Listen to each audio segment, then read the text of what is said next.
మీ ఇంట్లో మొదటి కోటీశ్వరుడు మీరే అవ్వాలనుకుంటున్నారా? ఈ ఫైనాన్షియల్ వెబినార్ లో ఇప్పుడే జాయిన్ అవ్వండి. నమస్తే రమగారు. నమస్తే. రమగారు, మనము కాళిదాసు గురించి చాలా కథలు చెప్పుకున్నాం. అయితే ఈయన కవిగా ఎలా మారారు? దీనికి సంబంధించి కూడా ఒక కథ ఉందని నేను విన్నాను. అది చెప్తారా? మనం మహాకవి కాళిదాసు సినిమా చూస్తే కొంచెం మనకు తెలిసిపోతుంది. ఇంచుమించుగా అలాంటిదే కథ, పేర్లు అవి వేరు, కొద్దిగా కొంచెం చిన్న చిన్న కథాగమనంలో చిన్న చిన్న మార్పులు. పూర్వం అంటే వంగదేశానికి సత్యవ్రతుడు అని ఒక రాజుగారు ఉండేవాడు. ఆయనకి లేక లేక ఒక కూతురు, అమ్మాయి పేరు చెంపక కలిక. చెంపక కలిక పువ్వు అనమాట. చెంపక పుష్పం తాలూకు మొగ్గ, చాలా చక్కటిది, బుద్ధిమంతురాలు. అయితే ముఖ్యమంత్రికి ఒక కుమారుడు ఉండేవాడు, చూడామణి అతని పేరు. ఆ చూడామణి చెంపక కలిక కలిసి ఒకేసారి పెరిగారు. ఆడుకునేవాళ్ళు, బాగా ఆడుకునేవాళ్ళు. ఒక 10 సంవత్సరాల వయసు వచ్చింది. అయితే ఇద్దరు కలిసి ఆడుకుంటుండగా బొమ్మలు పెళ్లి చేస్తున్నారు. బొమ్మలు పెళ్లి చేస్తుంటే చూడామణి అన్నట్ట, చెంపకలిక ఎంచక్క నువ్వు నేను పెళ్లి చేసుకుంటే ఎంత బాగుంటుంది, సీతారాముల్లాగా ఉంటాం, ఈ పెళ్లి కొడుకు పెళ్లి కూతురులాగా ఉంటాం, ఎంతో బాగుంటుంది, మన బొమ్మల పెళ్ళి నిజం పెళ్ళి అయిపోతుంది, నీ రాజ్యం నాదైపోతుంది అన్నాడు. అని తర్వాత ఏం చేశాడు, 10 ఏళ్ల ఒక పిల్లాడైనా కొంచెం అబ్బాయి కాస్త పెద్ద పిల్లలతోటి తిరిగే అలవాటు ఉంది. ఈ అమ్మాయి చుట్టూతా 2 చేతులు వేసి, ఇలాగే భార్యాభర్తలు అయ్యాక మనం ఇలాగే అన్యోన్యంగా ఉంటాం, ఎంతో చక్కగా ఉంటాం, ఇలాగే ముద్దు పెట్టుకుంటామని బుగ్గ మీద ముద్దు పెట్టుకోపోయాడు. రాజకుమార్తెకి 10 ఏళ్ల మగపిల్లాడికి ఆటకాయతనమే కానీ 10 ఏళ్ల ఆడపిల్లలకి కొంత విజ్ఞత ఉంటుంది. గుడ్ టచ్ బ్యాడ్ టచ్లకి తేడా తెలిసిపోతుంది. అయితే ఈ పిల్లాడు 10 ఏళ్ళది కానీ అతను 2-3 ఏళ్ళు పెద్దవాడు, వాడికి 13-14 సంవత్సరాలు ఉన్నాయి. కానీ ఆడుకునేవాడు ఈ అమ్మాయితో పాటు. పిల్ల ఆడేది. ఎప్పుడైతే ఈ మగపిల్లవాడు తనని కావలించుకుని ముద్దు పెట్టుకోపోవటంతో అమ్మాయి చిరాకుపడి ఒక తోపు దోసి, బాగానే ఉంది, నేను మహారాజపుత్రిని, నువ్వేమో మా నాన్న దగ్గర దాసుడి కుమారుడివి, నిన్ను నేను పెళ్లి చేసుకోవటం ఏమిటి, ఆట వరకు ఆడతాను అంతే, ఆటలో కూడా నీది నాది పెళ్ళి కాదు, ఇక్కడ మనం చేసేది బొమ్మల పెళ్ళి, నిన్ను నేను ఎందుకు చేసుకుంటాను, నేను పెళ్లి చేసుకుంటే నాకు అనురూపమైన వాడిని చేసుకుంటా, మా వంశం కంటే గొప్ప వంశం, నాకంటే ఎక్కువ చదువుకున్నవాడు, నాకంటే ఎక్కువ సౌందర్యవంతుడిని మా నాన్న వెతుకుతాడు, నేను వాడిని పెళ్లి చేసుకుంటా, కానీ నిన్ను నేనెందుకు చేసుకుంటాను, ఇంకోసారి ఇలాంటి పిచ్చి పిచ్చి మాటలు మాట్లాడేవంటే మా నాన్నకి చెప్తా, నీ తాట ఒలిపిస్తాను. వాడికి ఒళ్ళు మండిది. ఏంటి నాకంటే ఎక్కువ వాడు నీకు వస్తాడా, మా నాన్న ఏమైనా చెప్తేనే కదా నీకు మీ నాన్న చేసేది, మా నాన్న కదా ముఖ్యమంత్రి, అయితే మీ నాన్న దాసుడు మా నాన్న రాజు అంది అమ్మాయి. అనేసరికల్లా చెప్తానుండు, నీకు నీకంటే తక్కువ చదువుకున్న వాడిని, నీకంటే అయోగ్యుణ్ణి, నీకు అయోగ్యుణ్ణి తెచ్చి పెళ్లి చేయకపోతే చూసుకో, నా పేరు చూడమని కాదు, మా నాన్న చెప్పిందే కదా మీ నాన్న చేస్తాడు, మా నాన్నతోటి ఇట్లాంటి వరుణ్ణి తెప్పించి పెళ్లి చేస్తా అన్నాడు. నాబోటి వాడైనా నీకు దొరకనివ్వరు, నేను మంత్రి కుమారుణ్ణి, మిగిలినవన్నీ మంచి లక్షణాలు, నాకు మంత్రి కొడుకు అవటమే నా అవలక్షణం కదా, నువ్వు ఇట్లా అంటున్నావు, ఏముంది పిల్లలు వాదించుకునేటప్పుడు నువ్వంటే నువ్వు అనుకుంటారా, ఆవిడ అమ్మాయి నేను ససేమీరా, నేను అంతకంటే తక్కువ వాడిని జాతి వాడిని నేను చేసుకోను, నేను క్షత్రియ కన్యని, నేను అట్లా ఎందుకు చేసుకుంటాను అన్నది. అన్నాక వాడు నవ్వేశాడు, నవ్వుతాలు కన్నాను అన్నాడు. మామూలుగా ఆడుకున్నారు. అమ్మాయి లేచి వెళ్ళిపోయింది. ఆ అబ్బాయిని చదువులో పెట్టారు, ఈ అమ్మాయిని చదువులో పెట్టారు. ఈ కుర్రాడు మాత్రం ఇది మర్చిపోలే, పిల్ల మెల్లిగా మర్చిపోయింది.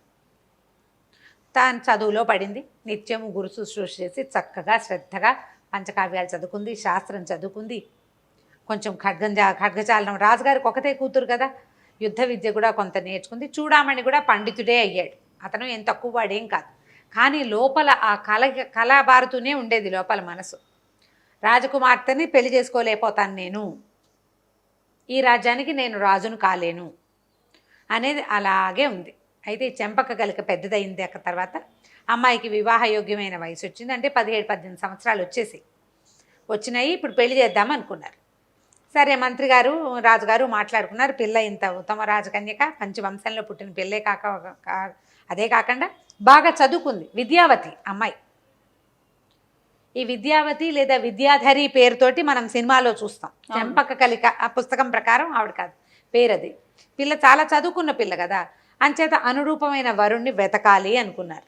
రాజుగారు ఏమన్నాడంటే, రాజ్యం ఉండక్కర్లా, క్షత్రియుడయి అమ్మాయిలాగా బాగా చదువుకుని క్షత్రియోచితమైన విద్యలు వచ్చిన వాడినైనా తెచ్చుకుంటే మన రాజ్యం అబ్బాయి చేతిలో పెడతాం. మంత్రి దుర్మార్గుడు కాదు, మంత్రి మంచివాడు. ఇక్కడ దుర్మార్గుడు ఎవరు? మంత్రి గారి కుమారుడు. వీడేం సరే బాగానే ఉంది, మాట్లాడుకున్నారు. మర్నాడు ఆ రోజు సాయంత్రం మంత్రి గారి ఇంటికి వెళ్ళాక కొడుకుతో చెప్పాడు, అయ్యా అబ్బాయి చెంపక్కలకి వివాహ ముహూర్తం నిశ్చయించాలని భావిస్తున్నారు రాజుగారు, అనురూపమైన వరుణ్ణి వెతకమన్నారు, ఆ బాధ్యత నా మీద పెట్టారన్నాడు. అంటే పిల్లాడు అన్నాడు, చూడమని నాన్న మీరు పెద్దవారైపోయారు నాన్నగారు, మరి మీరేం తిరుగుతారు? చెంపక్కలకి చాలా అద్భుతమైన వ్యక్తి, పైగా నా చిన్ననాటి స్నేహితురాలు, మేమిద్దరం కలిసి ఆడుకునే వాళ్ళం కదా, ఆమెకు వచ్చిన చదువు, ఆమె గుణము, ఆమె బంధ అన్నీ నాకు తెలుసు, దానికి తగిన పిల్లవాడిని నేను తీసుకొస్తా అని తండ్రిని ఒప్పించాడు. ఈయన ఆనందంగా మర్నాడు రాజుగారిని పెట్టి మా అబ్బాయి వెళ్ళి వెతుకుతాను అన్నాడంటే, చూడమని చాలా మంచి పిల్లవాడు, సరేనన్నారు. చూడమని వెతకడం మొదలుపెట్టాడు. ఇతనికి ఏమిటి? అయోగ్యుడు, క్షత్రియుడిలాగా కనపడాలి కానీ క్షత్రియుడు కాకూడదు, వాడికి చదువు రాకూడదు, క్షత్రియోచిత విద్యలు రాకూడదు, వాడిని తెచ్చి చెంపక్క కలికి పెళ్లి చేయాలి. ఇక వెతికాడు. ఆ నెలలు గడిచిపోయినాయి. ఇక నిరాశపడ్డాడు, నాకు కావాల్సిన వాడు దొరకట్లేదని. ఓ పూట ఎక్కడో ఒక దారిలో ఒక చెట్టు కింద విశ్రమిస్తే సవరజాతికి చెందిన ఇద్దరు కోయవాళ్ళు, సవరలు ఇద్దరు వచ్చారు. కుర్రాళ్ళు ఎంత బాగున్నాడో అందులో ఒకడు, సమున్నతాకారుడు, మంచి సౌష్ఠవమైన శరీరం, కళ్ళు చెదిరిపోయేంత అందంగా ఉన్నాడు, జయంతుడో కంతుడో లాగా. పక్కనున్నవాడు కూడా బాగానే ఉన్నాడు కానీ వీడు చాలా అందగాడు. పక్కనున్నవాడు సవరజాతి కుర్రవాడిగా తెలుస్తున్నాడు, వీడెవడో వీళ్ళతో కలిసిపోయినట్టుగా ఉన్నాడు కానీ వాళ్ళలాగా లేడు. శరీర లక్షణాలతో మహాపురుష లక్షణాలు. బాగుందని ఏం చేశారు, చూస్తున్నాడు వాళ్ళకేసి. వీళ్ళిద్దరూ వచ్చి ఓ చెట్టు ఎక్కారు. ఈ మహాద్భుత అందగాడుగా ఉన్న అందగాడు చెట్టు కొమ్మ మీద కూర్చుని కొట్టడం మొదలుపెట్టాడు. ఢామ్ అని కొమ్మతో సహా పడ్డాడు కింద. అంత అమాయకుడు. అప్పుడు ఇతనికి అర్థం, ఏమిటో వీడు తెలివి తక్కువగా ఉన్నాడు, వీడి కదలికల్లో కూడా ఒక మేధకతనం కనపడుతోంది. చూడ్డానికి ఆకారం బాగుంది, బొమ్మలా నుంచుంటే బాగున్నాడు, వీడు కదిలినప్పుడల్లా ఏదో తెరతనం తెలుస్తుంది, అమాయకపు నడక, తొట్టుపాటు అవి కనపడుతున్నాయి. 3 సార్లు 4 సార్లు కొమ్మల మీద నుంచి పడ్డాడు, మళ్ళీ ఎక్కుతున్నాడు. వాళ్ళిద్దరూ మాట్లాడుకుంటున్నారు. అక్కడి నుంచి ఈయన ఏం చేశాడు, ఎవరే రారా ఇట్రా అబ్బాయి అని పిలిచేసరికల్లా కేవ్వమని భయం వేసింది వాడికి. బాబో ఏదో దయ్యం రా పిలుస్తోందిరా అని. ఎందుకంటే చూడామని వేసుకున్న సవరలు వాళ్ళు కోయి వాళ్ళు ఎలాంటి బట్టలు వేసుకుంటారు, నడుముకి ఏదో చిన్న ఆచ్ఛాదన, తర్వాత నెత్తి మీద ఏమైనా ఈకలు పెట్టి, పల్లెటూరులో లోపల అడవుల ప్రాంతాల్లో ఉండే వాళ్ళ వస్త్రధారణ వేరు. ఈ చూడామణి ఓ గుర్రము, తర్వాత ఏమో చక్కగా పంచ, పైన ఒక కూరపాచ, ఒక చొక్క, తలకు ఒక పాగ, ఉత్తరీయం, నగలు ఇవి ఉన్నాయి. బాబోయ్ ఏదో దయ్యం రా, దయ్యం అని కేకలు పెట్టాడు. రెండో అన్నాడు, ఒరే వీరన్న దయ్యం కాదురా, ఏదో కొంచెం మనిషిలాగానే కనపడుతున్నాడు, దగ్గరికి వెళ్దాం పదా అంటే, దగ్గరికి వచ్చేసరికల్లా నువ్వు వద్దు, నాకు వీడొస్తే చాలు, నాతో వస్తావా అని అడిగాడు. అడిగేసరికి కంగారు పడ్డాడు అబ్బాయి, అందంగా ఉన్న అబ్బాయి. ఒరే ఇదేదో దయ్యమేరా, నన్నే రమ్మంటోంది రోయ్, నన్ను ఒక్కడనే తినేస్తానంటోంది, పిక్కు తినేస్తుంది ఏమిటో అంటే, కాదురా మనిషేరా, ఉండు దగ్గరికి వెళ్దామని బాగా దగ్గరికి తీసుకెళ్ళాక అడిగాడు, నీ పేరేమిటంటే వీరడు. ఏ ఊరంటే ఇక్కడ ఉన్న సవరపల్లె మాది. ఏం పనొచ్చు? ఓ అంటే ఢమ్ రాదు, ఏమీ రాదు, భయస్థుడు, తెర్ర మాటలు, వెర్రి మాటలు, అమాయకత్వం, కూర్చున్న కొమ్మని నరుక్కునేంత తింగరతనం, మనిషి చూస్తే పిచ్చి తెలుపు, మహా ఎత్తు, పెద్ద సమున్నతమైన పాలభాగం, ఎత్తైన గండస్థలం, అసలు చెప్పడానికి వీలేదు, మహాపురుష లక్షణాలు కనపడుతున్నాయి ఆకారంలో. బుద్ధి కించిన్నపై నాస్తి, ఏంచిది కూడా లేదు వాడికి, ఇంత కూడా లేదు, ఇసుమంత కూడా. సరే ఈయనేమనుకుంటే మనకు వీడే కావాలి, వీడికి కొంచెం ట్రైనింగ్ ఇచ్చి రాజకుమార్తె చెంపక్క కలికి ఇచ్చి పెళ్లి చేయాలి, దాని రోగం కుదర్చాలి ఎట్లాగైనా.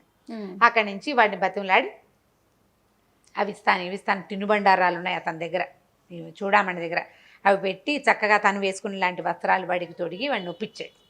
పక్కనున్న వాడికి కూడా కొంచెం ధనం ఇచ్చాడు. తనకేం లభించట్లేదని బాధగా ఉంటుంది కదా, వీడిని నాతో తీసుకెళ్తానని చెప్పి కొద్ది రోజులు తనతో పాటు ప్రయాణం చేయించి, ఇది మాట్లాడాలి, ఇది మాట్లాడకూడదు, ఇలా ఉండాలని నేర్పించి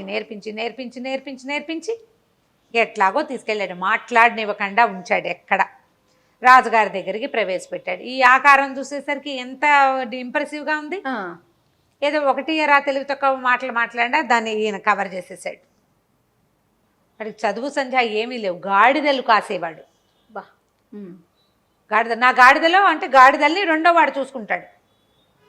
రెండో వాడు ఇంకొకడు సుబ్బడో సీమడో వాడు చూసుకునేటట్టుగా గాడిదలే కాపలా మాత్రమే వచ్చు అతనికి. గాడిదలు ఏమొచ్చు నీకంటే గాడిదలు కాపలా కాస్తాడు, గాడిదల్ని తోలుకెళ్తాడు. ఈ గాడి కట్టేశారు. కట్టేయటానికి సరే తీసుకొచ్చారు. చూస్తే బాగున్నాడు, పెద్దగా మాట్లాడటల్లా. ఏదైనా మాట్లాడిచ్చినా ఏదో అంటాడు, ఈ లోపల ఇతని ఇంటర్ప్రిటేషన్ వీడే చేస్తాడు పక్కనున్నవాడు చూడమని. సరే ఆలోచించారు, చూడడానికి బాగున్నాడు అనుకున్నారు. రాజవంశానికి తగినటువంటి ఆకారం కనపడుతోంది. మహాపండితుడు, దానికి చూడమని సాక్ష్యం. వాడికి యుద్ధ విద్యలు వచ్చు, అవ్వచ్చు ఇవ్వచ్చు. వాడు ఒక కర్ర చేతికిస్తే గొడ్డల చేతికి ఇచ్చి చెట్టుకోమని నరకరా అంటే కూర్చుని నరుక్కుంటాడు. వాడికి ఇచ్చి పెళ్లి చేసేసారు. పెళ్ళి అయిపోయింది, వివాహం అయిపోయింది. వివాహం అయిపోయాక ఇద్దరు వ్యక్తులే కదా, పెద్దవాళ్లేగా. ఆవిడ 18 ఏళ్ళది, ఇతనుకో 23, 22 సంవత్సరాల వయసు ఉంది, 19, 20 సంవత్సరాలు. ఇది కనపడుతున్నాడు కదా మగపిల్లవాడు దృఢంగా. సరే ఏం చేశారు, ఏకాంతం కల్పించడం కోసం రాజాంతఃపురంలో ఈయన ప్రవేశపెట్టారు. ఆ అమ్మాయిని పంపిద్దాం అనుకున్నారు. అయితే అంతఃపురంలో ఉన్న దాసీలు పెళ్లి కొడుకు తాలూకు వెర్రి వాలకాన్ని కనిపెట్టారు. ఏదో తేడాగా ఉన్నాడని వాళ్ళలో వాళ్ళు గుసగుసలు పోతున్నారు. ఇతని చేష్టలు అవి బాగుండలేదు. అతను ఏనాడు అంతంత అంతఃపురాలు చూసిన వాడు కాదు. వెరితనం కనిపిస్తోంది. ఆడ తిండి తినేశాడు, పాలు తాగేశాడు, పక్కేదో బాగా కనపడుతోంది కదా అని పడుకున్నాడు. నీకు పల్లెటూళ్ళల్లో పడుకునే ఆ గూడెల్లో పడుకునే విధానం వేరు, అంతఃపురాల్లో మెసలిన వాడి తీరు వేరుగా ఉంటుంది. పెద్ద ఇంటి తీరు వేరు, చిన్న ఇంటి తీరు వేరు కదా. సరే ఈవిడ్ని ప్రవేశపెట్టారు లోపలికి. చూస్తే ఇతను నిద్రపోతున్నాడు. మొదట కొంచెం సిగ్గుపడి అతనే వస్తాడులే దగ్గరికి అని చూసింది. వచ్చేలాగా లేడు, ఏంటో విచిత్రంగా పడుకున్నాడు. డొక్కల్లో కాళ్ళు దూర్చుకుని ముడుచుకుని పడుకుని ఉన్నాడు. అంత ఆకారం ఉన్న మనిషి డొక్కలో కాళ్ళు దూర్చు పడుకుంటే ఏమిటో వెటకారంగా ఉండదు. వీడికి అర్థం కాల. సరే ఏం చేసింది, పన్నీరు జల్లింది మీద, లేవలేదు, కదలడు. ఏమిటో ఒక మధ్యలో ఈ అమ్మాయి ఏదైనా విసన్ కరబెట్టి విసిరి తట్టి లేపబోయి ట్రై చేస్తే అతను మాట్లాడుతున్న మాటలో ఒక అసందర్భ ప్రలాపంలాగా ఉంది. ఏమయ్యా ఇచ్చి ఇచ్చి అంటాం, అచ్చి అంటే తోలుతున్న ఫీలింగ్ అనమాట అది. మొహం మీదకి ఏ గాడిద తోకో తగిలితే హే అచ్చి అంట, అలాంటి ఫీలింగ్స్. ఏమిటి ఇతను ఇట్లా ఉన్నాడు అనేది అర్థం కాల. ఏం చేసింది, సరే ఒకవేళ కావాలని చేస్తున్నాడని అక్కడ ఉన్న తమలపాకు చిలకలు అవి ఇవి పెట్టారు కదా, ఒక చిలకని ఇలా నలిపి నోట్లో పెట్టింది. పెట్టేసరికల్లా ఏ తూతూ అని ఉమ్మేస్తూ, వరే ఈ గాడిద పెంటికలు వేస్తోందిరా, దీని తోలే అన్నాడు. గాడిద పెంటికలు పదం ఎవరికి తెలుస్తుంది, గాడిదలు. ఈవిడ ఉలిక్కి పడింది. అసలు అర్థం కాలే ఆమెకి. ఏమైనా చూసరికల్లా బెదిరిపోయాడు. దయ్యం అన్నాడు. ఒక నిమిషం ఆగి సర్దుకున్నాడు, ఇది పెళ్లి కూతురు అని తెలిసి. అమ్మ ఏం చేస్తుంది, వీడికి ఏమీ రాదు, మాట్లాడడం మొదలు పెట్టేసరికల్లా వీడికి సంస్కృతం రాదని, ఏం చదువుకున్నావంటే ఏం చదువుకోలేదు, ఏం చేస్తావంటే గాడిదలు కాస్తా చెప్పేశాడు. నువ్వు ఎక్కడి నుంచి వచ్చావంటే అడవిలో వాడికి కనపడ్డా వాడు నన్ను తీసుకొచ్చాడు. చూడామని చిన్నప్పుడు అన్న మాటలు మర్చిపోయింది. ఆ అమ్మాయి గుర్తు కూడా లేదు, వాడంత పని చేస్తాడని అనుకోలే. చివరికి అదే పని చేశాడు. అయ్యో నా దౌర్భాగ్యం, నాకు ఇట్లా వచ్చిందే, నేను ఇప్పుడు ఏం చేయను. అక్కడి నుంచి ఇది బాధ్యత. కానీ ఆకారం చూస్తే మాత్రం ఇది కోయ జాతిలో పుట్టినట్టు ఆకారం కాదు. సాముద్రిక లక్షణాలు, ఉత్తమ సాముద్రిక లక్షణాలు ఉన్నాయి అతని దగ్గర. మనిషి చాలా బాగున్నాడు. సరే నువ్వు ఎక్కడి నుంచి వచ్చావు, నువ్వు సవరలోనే పుట్టావా, మీ అమ్మ ఎవరు, మీ నాన్న ఎవరు అంటే, నేను సవరల దగ్గరే పెరిగా, కానీ నేను వాళ్ళకి పుట్టలేదు, వాళ్ళు నన్ను ఎక్కడి నుంచో తెచ్చారు. నీకెవరు చెప్పారంటే, ఒకసారి ఒక సోదమ్మ అడగటానికి మా ఇంటికి వచ్చింది. సోదమ్మాయి వచ్చింది, మా అమ్మ మా సోదమ్మాయి మాట్లాడుకుంటున్నారు, అప్పుడు నేను విన్నా అన్నాడు. ఏం మాట్లాడుకున్నారంటే, ఈ కుర్రాడు వచ్చాక మీ సంగతి బాగుందా అని అడిగింది. మా సంగతి బాగుంది, మా గుంపులో ఎప్పుడు ఏమీ నష్టాలు జరగలేదు, గాడిదలన్నీ పిల్లలు పెట్టాయి, బోళ్ళని గాడిదలైనాయి అని చెప్పింది మా అమ్మ. మాలాగానే ఒక బాపన కుర్రాడు, ఇంకొక మా గుంపులాగానే ఇంకో గుంపులో కూడా బాపన కుర్రాడు దొరికాక వాళ్ళ జీవితాలు బాగున్నాయని చెప్పింది అని చెప్పాడు. అంటే ఇతను ఒక బ్రాహ్మణ యువకుడు అవ్వడానికి అవకాశం ఉంది. ఎక్కడో పిల్లవాడు దొరికాడు వాళ్ళకి, వాళ్ళు తెచ్చి సవర్గూడెంలో పెంచారు. వాళ్ళతో పాటు పెరిగినప్పుడు అమాయకుడు మేధకుడు ఆ పడిపోయిన సమయంలో ఎక్కడో తల్లిదండ్రుల నుంచి తప్పిపోయాడు. తలకి తగిలిన దెబ్బలో జ్ఞానం లేదు. ఈ అమ్మాయి ఏమనుకుంది అయితే ఏడ్చేసరికి నువ్వు ఎందుకు ఏడుస్తున్నావు అన్నాడు. ఏం చేయను, నేను చాలా చదువుకున్నాను, నీకు ఒక్క ముక్క విద్య లేదు, నీతోటి నేనేం చేయను, ఈ రాజ్యమంతా నీ చేతిలో పెట్టాడు నా తండ్రి అని ఏడ్చింది. విద్య లేదా, నాకెందుకు విద్య లేదు అన్నాడు. నువ్వు కింద జన్మలో ఎవ్వరికీ పెట్టుండవు విద్యని, నీకు విద్వాంసుడు అయ్యి నువ్వు ఎవరికి చదువు చెప్పుండవు, అందుకే నీకు ఈ జన్మలో అవిద్య వచ్చేసింది, అజ్ఞానంతో ఉన్నావు నువ్వు. విద్యాదానం చేయని వాడు ఇలా అయిపోతాడు, విద్య లేదు నీకు, ఈ విద్య లేని వాడితోటి నేను ఎట్లా ఉండాలి, నేను ఇంత విద్యావతిని అని బాగా ఏడిస్తే ఎట్లా వస్తుందో చెప్పు, నాకు ఆ విద్య ఎట్లా వస్తుందో చెప్పు అని ఆమెను కుదిపి అడిగాడు. అడిగితే ఈవిడేమంది, తపస్సు చేయాలి, దానికి ప్రార్థించాలి, ఈ ఊరికి 6 ఆమడల దూరంలో కాళికా అమ్మవారి విగ్రహం ఇది ఉంది, దేవాలయం ఉంది, అక్కడ కాళీచరణ్ అని, అక్కడ కాళీప్రసాద్ అని ఒక గురువుగారు ఉన్నారు, ఆయన దగ్గరికి వెళ్ళి ప్రార్థించు, ఆయన ఏదైనా ఒక ఉపాయం చెప్తాడేమో. నువ్వు ఏదో బ్రాహ్మణ జన్మ ఎత్తావు, ఇక్కడ పెరిగావు, మళ్ళీ నీకు ఒక క్షత్రియ కుటుంబంలో ఉండేందుకు అవకాశం లభించిందంటే ఏదో ఉంది ఒక తాళం, ఇదేమో చూడు అని ఏడ్చేసరికల్లా ఆయనకి ఏమనిపించింది, వాడికి ఇది చక్కగా ఉంది, అందగత్తె ఎంత బాగుంది, చెప్పిందిగా ఏదో చెప్పిన పని చేస్తాడు, చూడమని చెప్పిన పని చేశాడు. ఈ అమ్మాయి చెప్పిన పని చేయటానికి అమాయకుడు, ఎవరు గట్టిగా మాట్లాడితే వాళ్ళ మాట వింటాడు. చాలా మందిని చూస్తాను చూడండి. అప్పుడు ఇతని విద్య కోసం అక్కడ కాళీప్రసాదుడి దగ్గరికి వెళ్ళేసరికల్లా ఈ కాళికాదేవి దేవాలయం ఎంతో బాగుంటే ఆయన ఏమన్నాడు, నాయన ఏమీ లేదు, కాళీ మంత్రం నీకు ఉపదేశిస్తా చెప్పాడు. మీరు చెప్తే ఏమని చెప్పాడు, వెళ్ళి విద్య విద్య విద్య విద్య అదే అడుగుతున్నాడు, వేరే మాట్లేదు. ఆయన తన జ్ఞాన దృష్టితోటి జరిగింది తెలుసుకుని కాళికా మంత్రాన్ని ఉపదేశించి కూర్చుని ప్రార్థించు, అమ్మ దయ ఉంటే నీకు ఏమైనా లాభిస్తుంది అని చెప్పాడు. 3 రోజుల పాటు కూర్చునే ఉన్నట్ట, మూర్ఖ భక్తుడు. అయితే ఈ కాళీ అమ్మవారు ఈ నగరానికి రక్షక దేవత. ఆవిడ ఏం చేసేది, సాయంకాలం అయ్యేసరికల్లా చీకటి పడంగానే నగర సంచారానికి వెళ్ళేది, దేవాలయంలోంచి కదిలి వెళ్ళేదట బయటికి. కదిలి వెళ్తే 3వ రోజు, మొదటి రోజు చూశాడు అమ్మవారు వెళ్ళటం రావటం చూశాడు, 2వ రోజు చూశాడు, 3వ రోజు రాత్రి ఆమె వెళ్ళంగానే దేవాలయంలోకి వెళ్ళి తలుపేసుకుని కూర్చున్నాడు లోపల. తెల్లవారుసామున సంచారం ముగించుకుని అమ్మవారు వస్తుంది, నగర సంచారం చేస్తా ఈ దేవతలు. మనం ఇట్లా కొన్ని చోట్ల చూస్తాం, మనం వరంగల్ భద్రకాళి అమ్మవారు నగర సంచారానికి వెళ్తారంట, కామాక్షి అమ్మవారు వెళ్ళేదని, అవును వింటాం, మధుర మీనాక్షి వెళ్తుందని అలాంటివి కథలు వింటుంటాం కదా. ఈవిడ కూడా అట్లా సంచారానికి వెళ్తుంది. సరే చీకటి పడి తెల్లవారుతోంది, ఆవిడ తిరిగి వచ్చింది ఆలయానికి. తిరిగి వస్తే తలుపు తీయలేదు. ఎవడరా అని హుంకరించింది, గర్జించింది అమ్మవారు. నా ఆలయంలోకి వెళ్ళి తలుపు వేసుకున్న వాడు ఎవడు, తలుపు తీయమంది. విద్య విద్య అంటున్నాడు కానీ తలుపు తీయటల్లా. ఆవిడ బెదిరించింది, అయినా సరే తలుపు తీయలే. తలుపు తీస్తే వెళ్ళాలి లోపలికి, ఆవిడ తలుపులు పగల కొట్టుకుని వెళ్ళకూడదు, కొన్ని పద్ధతులు ఉంటాయి అక్కడ. అక్కడి నుంచి ఏమంది ఈవిడ, వెంటనే వాడి ఇదేంటో తెలుసుకుని ఈ మూఢభక్తుడిని చూసి, ఒరే ఓ పని చెయ్యి, ఈ తాళం పెట్టే కుంచకోల ఉంది చూడు, ఆ కోల నుంచి నీ నాలుక బయట పెట్టని చెప్పింది. దేవాలయం తలుపుకి తాళం బీగం పెట్టి తిప్పడానికి ఉంటుంది కదా, ఆ సందులోంచి నాలుక బయట పెట్టాడు. పెడితే అమ్మవారి త్రిశూలం ఎత్తి దాంతో ఆ 3 ఇవి ఉంటాయి కదా బీజాక్షరాలు రాసింది. ఈ కథ ఇట్లా ఉందన్నమాట. ఈ బీజాక్షరాలు రాసేసరికల్లా ఆ వెంటనే అతనికి జ్ఞానం వచ్చేస్తుందన్నమాట. ఆ బుర్ర లోపల మూసుకుపోయి ఉన్న ఎన్ని కిటికీలో తెరుచుకున్నాయి ఒకేసారి, మహాద్వారాల కింద అవి నలకంత ఉంటాయి కదా, అవన్నీ ఒక్కసారి జ్ఞానప్రసాదం వచ్చేసిందనమాట వాటిల్లోకి. ఆ తలుపులు తీశాడు, మహోగ్ర రూపంగా ఉన్న కాళికాదేవిని చూశాడు. చూసి మహాద్భుతంగా ఒక కవితా ఝరీతోటి సంస్కృతంలో అమ్మవారిని ప్రార్థన చేశాడు. అదే శ్యామలా దండకం అనుకుంటాం. మాణిక్య వీణాముపలాలయంతి శ్లోకాలు అవి శ్యామలా దండకం. ఈ కనపడుతున్న స్వరూపం కాళీ స్వరూపం ఆకుపచ్చటిది, అదే నల్లటిది శ్యామ స్వరూపం. శ్యామ అంటే గ్రీన్ అని బ్లాక్ అని 2 అర్థాలు ఉన్నాయి.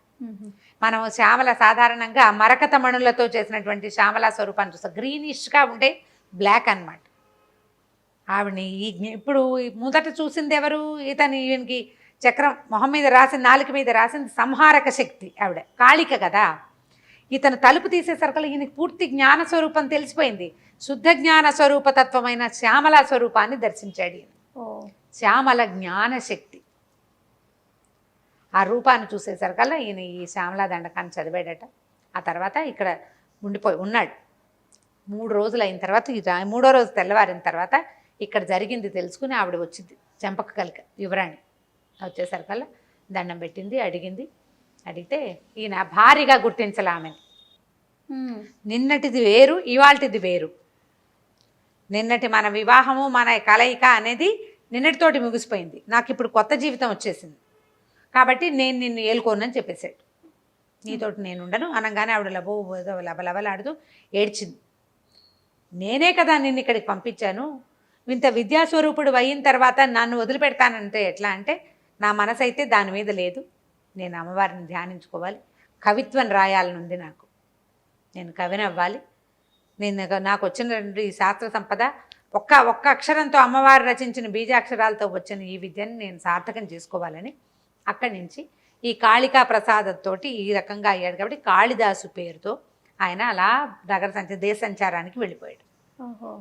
రకరకాల దేశాలు ప్రాంతాలు తిరిగి ఎన్నో చోట్ల తన కవితా స్వరూపాలతో చాలా కవితాధరితోటి ప్రజల్ని ఆకట్టుకుని చివరికి విక్రమార్కుడి దగ్గరికి చేరాడని, ఆ తర్వాత ఈవిడ కూడా ఇక చంపక్కలకి కూడా అక్కడికి వెళ్ళి ఆయన దగ్గర భారీగా స్థానం సంపాదించిందని కథ చెప్తారు. కానీ ఇది కాళిదాసు స్థూల కథగా చెప్తారు. చాలా బాగుందండి, అద్భుతం. అమ్మవారు రాశారు బీజాక్షరాలని విన్నాం, కానీ దీని వెనకాల ఇంత కథ ఉందని తెలియదు. అద్భుతం అండి. నమస్తే. నమస్తే.